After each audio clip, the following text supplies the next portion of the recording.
হাসান হাওলাদার।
আমাদের এই মাঠ এবং গোরস্থান, আমাদের এই সমাজ বেশিরভাগ লোকই গায়ে খেটে খাওয়া মানুষ।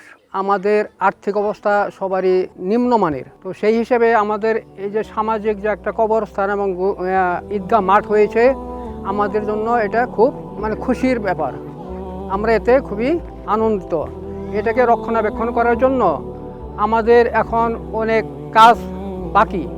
যেমন মাঠের খামিয়ানা টানানোর জন্য যে ব্যবস্থাপনাগুলো দরকার, সেগুলো আমাদের দরকার। প্রতি ঈদের সময় আমাদের অনেক টাকা খরচ হয়, যেগুলো আমাদের বহন করা আমাদের খুব অসম্ভব হয়ে পড়ে। এবং আমাদের গুরুস্থান এবং ঈদগাহ মাঠ যদি একসাথে বাউন্ডারি করে আমরা যদি এটাকে হেফাজত করতে পারি, সেটা আমাদের জন্য খুব ভালো হবে। অনরামপুর ঈদগাহ মাঠ বা কবর গুরুস্থান এটা উন্নয়নের জন্য কিছু মাঠের নামাজ পড়ার জন্য উন্নয়নকরণ যা বা বাউন্ডারি নাই, বাউন্ডারি করা যা, কবরস্থানের হেফাজত করা যা, এটা সবার কাছে আগ্রহ আবেদন যাতে আমরা সবাই সহযোগিতা করি। এই কবরস্থান ঈদগাহ মাঠ আমরা সবাই মিলা এটা আমরা যতদূর সম্ভব আমরা করছি। তারপরে মনে করেন ওয়াল নাই, নাই, অনেক গরিব দুঃখী মানুষ এখানে মাটি দেওয়া হয়েছে। হয়তো হিয়ালে তুলে মহিলা নিয়ে থা একটু গরু মরু আছে, একটু আয়া পালন লালন করে গ্রাম দেশ, তাতে একটু সহযোগিতা করে যদি খেয়াল ওয়াল মোয়াল ওই যদি সুন্দর হইতো, থেকে সহযোগিতা করতো, তাহলে অনেক আমাদের জন্য ভালো হইতো। আমি রণরামপুরের বাসিন্দা। আমাদের এখানে একটা ঈদগাহ মাঠ আছে, সাথে ছোট্ট একটা কবরস্থান আছে। আমাদের আলাদা কোনো জায়গা নাই। নিজে করে কবরস্থানের জন্য আমরা যতটুকু পারছি এলাকার সাথে কালেকশন করে আমরা একটু করছি। এখন দেশবাসীর কাছে আবেদন যে আরেকটু কিছু হইলে আমরা এই কবরস্থানের বাউন্ডারিটা এবং মাঠের বাউন্ডারিটা দেওয়ার জন্য একটু আবেদন করছি। সবাই যদি সহযোগিতা করতেন, এটা আমাদের এই মাঠ এবং কবরস্থানের জন্য একটু সুবিধা হইতো, ভালো হইতো। আমার মারও এখানে কবরস্থ করছি। আমার মাও মারা গেছে 2019 সালে।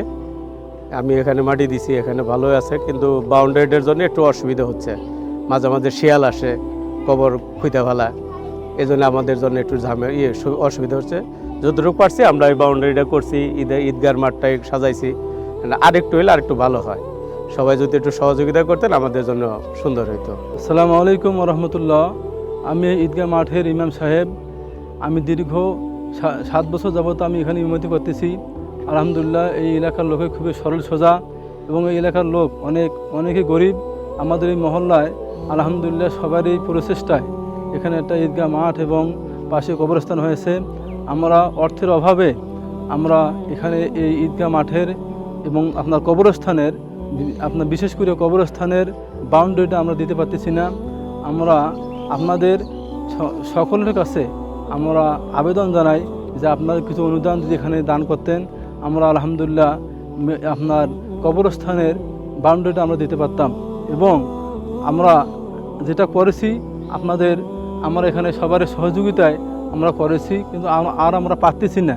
আমি অনুরোধ করব যে আপনার যারা অর্থবান যারা লোক আছেন, আপনারা সবাই সহযোগিতা করিয়া এই আপনার কবরস্থানকে উন্নয়ন করবেন ইনশাআল্লাহ।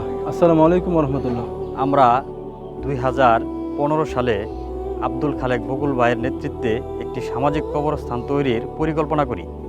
2017 সালে আব্দুল খালেক ভাইয়ের নেতৃত্বে আমরা রণপুর উত্তর পশ্চিম পাড়ার সমাজের সকলে মিলে 77% জমি ক্রয় করি। উক্ত জমিতে একটি সামাজিক কবরস্থান এবং ঈদগাহ মাঠ তৈরি করি। আমরা যতটুকু সম্ভব আমাদের সাধ্যমতো সমাজের সকলের সহযোগিতায় আমরা এই পর্যন্ত আসছি। সহজেই এবং কোনো শর্তবিহীন আমরা এখানে লাশ দাফন করি। এখন আমরা এই যে সমস্যাটায় ভুগতেছি এটা হলো এখানে কিছু এই প্রাকৃতিক সমস্যা হইলো এই কিছু শিয়াল বা বন্যপ্রাণী দাফন করার পরে তারা এই কবর খনন করে বের করে ফেলে, যার জন্য আমরা একটু মানবিকভাবে খুব মর্মাহত হই। এখন আমি রণপুরবাসী এবং রণপুর উত্তর পশ্চিম পাড়া সমাজের পক্ষ থেকে সবাইকে জানাবো, আপনারা যদি আমাদের একটু অর্থনৈতিকভাবে সহযোগিতা করেন এবং এই ঈদগাহ মাঠ এবং কবরস্থানের একটু দান করেন, তাহলে হয়তো আমরা এই বাউন্ডারিটা তৈরি করতে পারবো। এবং আমাদের কিছু এই যে মাঠের কিছু কার্যক্রম গ্যাপ আছে, যেমন এই আমাদের কিছু পিলার তৈরি করতে হবে এবং আমরা চিন্তা ভাবনা করছি স্থায়ীভাবে যেমন যে আমরা ভাসগুলো দিই, এতে আমাদের প্রত্যেক বছর একটা অ্যামাউন্ট ব্যয় হয়, যার জন্য আমরা অ্যাঙ্গেল দিয়ে এটা স্থায়ীভাবে করার জন্য পরিকল্পনা করতেছি। এবং আমরা যদিও এখানে মানে দরিদ্র সমাজ, তবে আমাদের মধ্যে একটা একতা আছে, যার জন্য আমি শক্তি সাহস বল পাই সবার সহযোগিতায় আমরা এটা করতে পারবো। এরপরেও আপনারা আমাদের সহযোগিতা হলে আমরা বাউন্ডারিটা অতি তাড়াতাড়ি করতে পারবো, যার ফলে আমাদের যারা আমরা মানে এখানে যারা বসবাস করি আমাদের ভূমির পরিমাণ খুবই কম। দেখা যায় যে আমাদের 5-7-10% বসত ভিটে আমরা ভাই 2টা 3টা 4টা এরকম। যদি লাশগুলো আমরা এখানে দাফন করতে পারি তাহলে আমাদের বসত ভিটার জমিগুলা একটু সচরাচর ব্যবহার করতে পারবো। আপনারা যদি একটু সহযোগিতা করেন, আমাদের অর্থনৈতিকভাবে সাপোর্ট করেন, তাহলে আমরা এই ওয়ালটা অতি শীঘ্রই তৈরি করতে পারবো। আপনাদের কাছে উদারত আহ্বান, আপনারা নিজেরাও কিছু দান করবেন এবং অন্যদের দান করার জন্য উৎসাহিত করবেন, যাতে আমরা এই বাউন্ডারিটা তৈরি করতে পারি। সবাইকে আবারও ঈদের শুভেচ্ছা, অভিনন্দন। আসসালামু আলাইকুম। আমাদের ঈদগাহ মাঠ কবরস্থান এখানে জরুরি কিছু কাজের প্রয়োজন, যেমন বাউন্ডারিটা খুবই অতি জরুরি। তারপরে লাস্ট আনলে পরে বৃষ্টি কিংবা খরা এগুলো রোদের ব্যাপার স্যাপার আছে, ওজুখানার একটু ব্যাপার স্যাপার আছে, ওজুখানা না হলেও চলে না। তারপরে ওই একটা অন্তত টিনের একটা ছাপা দরকার, যাতে মানুষ বৃষ্টি আসলে পরে দাঁড়াইতে পারে তার দাফনের পরে। তারপর ওজুখানার ব্যাপারটা আছে, এগুলো হলে পরে কিছু লাইটের ব্যাপার স্যাপার আছে। তারপর লাইটিং, যেমন এই যে কয়েকটা লাইট হলে পরে সোলার প্যানেল, এগুলো দরকার। বিশেষ করে বাউন্ডারিটা খুবই জরুরি। এটা ত্রিপালের ব্যাপার স্যাপার আছে, এগুলো একটু আপনারা যদি সহযোগিতা করেন তাহলে আমরা কৃতজ্ঞ থাকবো সমাজবাসী ঈদগাহ মাঠের পক্ষ থেকে।